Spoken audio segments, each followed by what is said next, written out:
Kita semua tahu ada 6 selat utama di dunia ini, atau disebut Major Strait. Dari 6 selat utama dunia tersebut, 4 ternyata berada di Indonesia. Mengapa dikatakan Major Strait atau selat utama? Benar, selat itu adalah laut di antara 2 pulau. Ada ratusan sebenarnya di dunia ini. Tapi mengapa dikatakan ada selat utama? Karena selat itu dilalui oleh kapal perniagaan. Jalur niaga tersebut memberikan julukan sebagai Major Strait. Dari 6 selat tersebut, nomor 1 ada di wilayah Indonesia, yaitu Selat Malaka. Sekali lagi, dari 6 selat penting dunia tersebut, 4 berada di Indonesia, di mana kita ketahui terusan Panama, terusan Suez itu adalah selat yang di luar Indonesia. Tetapi tahukah kita bahwa Selat Malaka adalah selat yang dilewati lebih dari 100.000 vessel atau kapal niaga besar setiap tahunnya. Dan selat ini merupakan selat terbanyak dilintasi kapal, sehingga dikatakan sebagai selat nomor 1 di dunia. Kita perhatikan negara di utara Indonesia, ada Jepang, Hong Kong, Taiwan, Korea Selatan, Cina,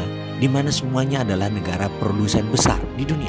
20% vessel mereka ke Amerika Utara, 80% kapal niaga mereka menuju arah Asia Timur, Asia Tenggara, Afrika, dan Eropa.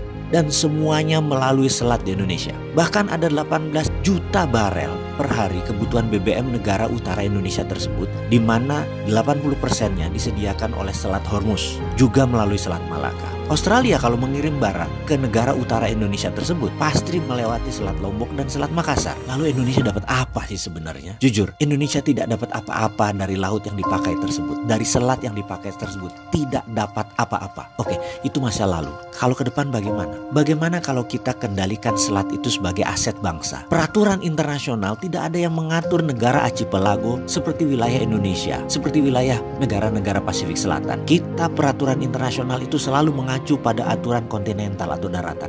Kita harus ubah wilayah laut selat Indonesia sebagai wilayah Indonesia, dan Indonesia memutuskan misalnya menutup laut tersebut. Apa yang terjadi? Dunia bisa geger. Australia lewat Papua Nugini kalau mau kirim barang ke utara. 4 negara utara Indonesia, Cina, Jepang, Korea, Taiwan, muter lewat Papua Nugini. Tidak usah pakai Selat Malaka, nggak bisa masuk lewat Natuna. Atau kalau mau ya melipir lewat sisi Thailand dan melipir lewat sisi Malaysia di Selat Malakanya. Pokoknya kalau mau melewati wilayah Indonesia, bayar asuransi senilai 1% dari nilai barang. Kita tahu barang yang lewat tersebut ada lebih dari 2 triliun dolar atau 2.000 billion. Jadi kalau itu kita asuransikan atau kita pajakin versi kita dengan nama asuransi, kita mendapatkan lebih dari 250 triliun per tahun. Dan ini untuk devisa negara. Akankah negara adik kuasa seperti Cina dan Amerika marah besar? Pasti. Beranikah kita melawan dan mempertahankan hak kita? Harus berani. Itu namanya revolusi.